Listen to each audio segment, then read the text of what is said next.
এটাতেই যেটা অতীতে হয় নাই, অভিবাসন ব্যয় যেখানে দিন দিন বাড়তেছে সেখানে আবার রিভার্স আপনার 90 ডিগ্রি অ্যাঙ্গেলে ঘুরে গিয়া আমি বলতেছি আমি বিনা পয়সা লোক পাঠাবো। আপনি দেখান কোন কোম্পানি বিনা পয়সা লোক যাবে। আমি আমার লেখাতে ডিটেলস লিখছি, আপনারা লেখাটা দেখবেন। আর তাদের সিস্টেমটা যদি আপনারা কেউ চান, আমার কাছে আছে, এটা আমি অনেকগুলো ফটোকপি করি নাই, আছে, আপনারা নিতে পারেন। তাদের সিস্টেমটাও দেখেন, আমাদের লেখাটাও দেখেন, আপনারা দেখেন। আপনারা কিন্তু আমাদের জন্য লিখছেন, অভিবাসী কর্মীদের জন্য লিখছেন, জান ফাটাইয়া লিখছেন। প্রত্যেকটা পত্রিকাতে হেডলাইন আছে, সিন্ডিকেটে হাজার হাজার কোটি টাকা দুর্নীতি। প্রথম আলোতে আসছে, ডেইলি স্টারে আসছে, তারপরে বোরের কাগজে আসছে, নয় দিগন্তে আসছে, ইত্তেফাকে আসছে, এই ইনক্লাবে আসছে। এমন কোনো পত্রিকাতে নাই যেটা আপনারা কভার করেন না। আমরা আপনাদের কাছে আবার অনুরোধ করব, আপনারা দয়া করে আজকের এই ক্রান্তি লগ্নে দেখেন বাজার, আমরা বাজার খুলতে চাই, আমরা বাজার বন্ধ করতে চাই না, আমরা বাজার খুলতে চাই। কারণ এই বাজার বন্ধ হলে তো আমাদের শ্রমিক যাবে না।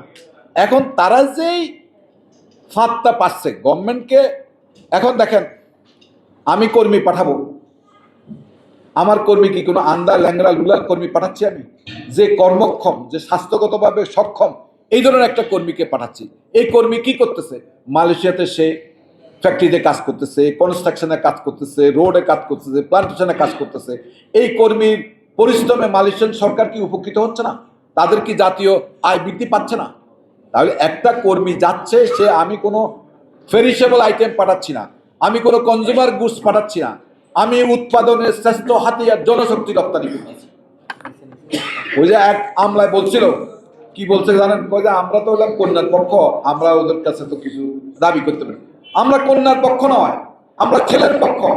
আমরা আপনার অর্থনীতিকে চাঙ্গা করতেছি, চালু রাখতেছি। একটা অভিবাসী কর্মী তার শ্রম দিয়ে যেমন বিদেশের অর্থনীতি চাঙ্গা করে, তার ফেরিতে অর্থ দিয়া আমরাও চাঙ্গা হচ্ছি। আজকে কত কোটি লোক বাইরে? 1,50,00,000 লোক বাইরে। গত বছর তারা কত পাঠাইছে? 32 বিলিয়ন মালয়েশিয়ান ইউএস ডলার পাঠাইছে। এবারে হয়তো দেখবেন 33-34 বিলিয়নে চলে যাবে। এদের অর্থের উপরে অর্থনীতি চলতেছে, আমরা চলতেছি। আপনার প্রায় 6 কোটি লোক সরাসরি এদের ইনকামের সাথে জড়িত। তাদেরকে আমরা বারবার ওই যে শকুনের হাতে তুলে দেবো, এটা তো হতে পারে না। আমরা যদি এই সিন্ডিকেট বন্ধ না করে, আমরা আপনারা বলি আমরা আমরা আমরণ অনশনে যাব যদি সরকার যদি আমাদের দাবি মানে না নেয়। আমরা এটাতে কোনো মতেই আমরা কোনো কম্প্রোমাইজ করবো না, করতে পারি না। একটা অভিবাসী কর্মী সেই সার্ভিস সেন্টারের ভিতরে রেজিস্ট্রেশন করবে। রেজিস্ট্রেশন হওয়ার পরে মালয়েশিয়ার মালিকেরা আপনার অনলাইনে ওয়ার্কারকে সিলেক্ট করবে।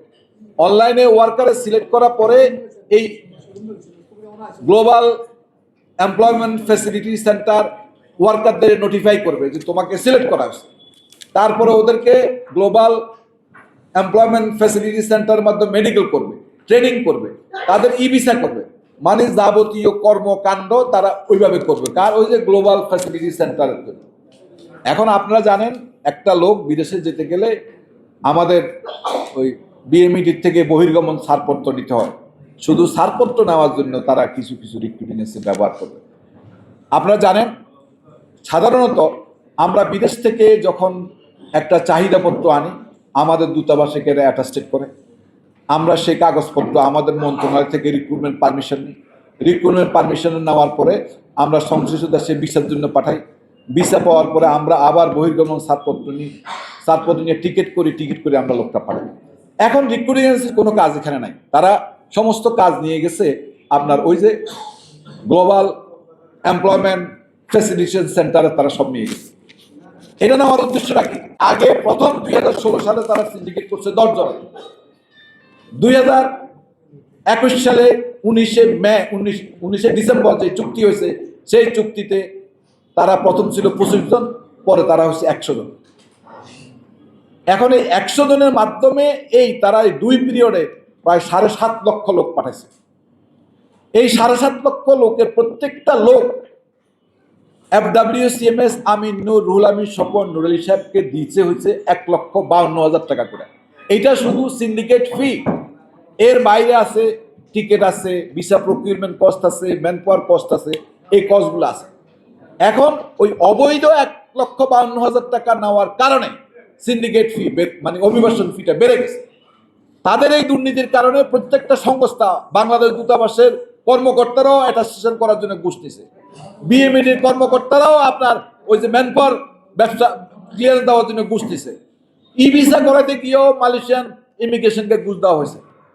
এখন তারা আমাদের সরকারকে একটা নতুন ফাঁদে ফেলতেছে। কি বলতেছে?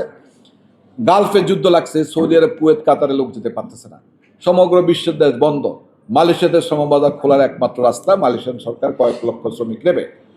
এখন নিতে গেলে আমাদের এই সিস্টেমে যদি আপনারা নেন আমরা বাজার খুলে দিতে পারবো। তারা দুইটা কন্ডিশন। একটা কন্ডিশন, আপনারা আলতাফ খানে যে মামলা করছে সেই মামলা, দুদকের মামলা, প্রত্যেকটা মামলা প্রত্যাহার করে নেন, আমরা বাজার খুলে দেব।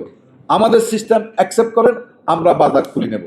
তাদের সিস্টেম কি? তারা এখন মুখে বলতেছে জিরো কস্টে লোক যাবে। 16 সালে সিন্ডিকেটের মেম্বার হওয়ার জন্য তারা নিচ্ছে 5 কোটি টাকা, 2021 সালে সিন্ডিকেটের মেম্বার হওয়ার জন্য তারা নিচ্ছে 8 কোটি টাকা, এখন তারা ধার্য করছে কত? 15 কোটি টাকা। তাহলে একদিকে আপনারা বলতেছেন কি বিনা পয়সা লোক নেবেন, আরেকদিকে তলে তলে আমরা দেখতেছি আপনারা যারা আপনাদের মেম্বার হবে তাদের কাছ থেকে আমরা 15 কোটি টাকা নিচ্ছেন। তাহলে এটা how it is possible to send the workers without any cost? It is impossible. আমাদের সরকারকে তারা একটা ধোঁকা দিচ্ছে। ধোঁকা 2016 সালে তারা কি দিছে?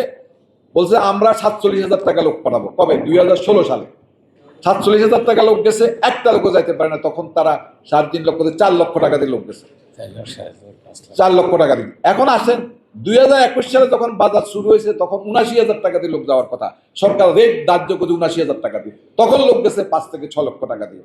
তাহলে 2016 সালেও মিথ্যা কথা বলছে, ধোঁকা দিছে, 2021 সালেও মিথ্যা কথা বলছে, ধোঁকা দিচ্ছে, এবং সেই লোকগুলোই আবার গভর্নমেন্টকে বুঝাচ্ছে আমাদেরকে বাজার সিস্টেমে খুলে দেন, আমরা বিনা পয়সা লোক পাঠাবো।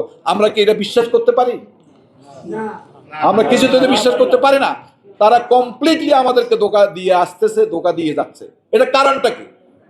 16 সালে ধোঁকা দিছে, কোনো শাস্তি হয় নাই, কোনো বিচারও নেই। 21 সালে ধোঁকা দিছে, কোনো সাজা হয় নাই, তাদের কোনো বিচার হয় নাই। গভর্নমেন্ট তাদেরকে শেল্টার দিচ্ছে। এখন আমরা বর্তমানে ফেসিবাদ সরকার নাই, এই দেশে একটি গণতান্ত্রিক সরকার প্রতিষ্ঠা হয়েছে, জনগণের সরকার। আমরা বিশ্বাস করি এই সরকার কিছুতেই সিন্ডিকেট সিস্টেমের লোক মালয়েশিয়াতে পাঠাবে না, তাদের এই ধোঁকাতে পড়বে না, এবং যারা এটা করছে তাদেরকে আইনের আওতায় এনে কঠিনতম শাস্তি দিবে।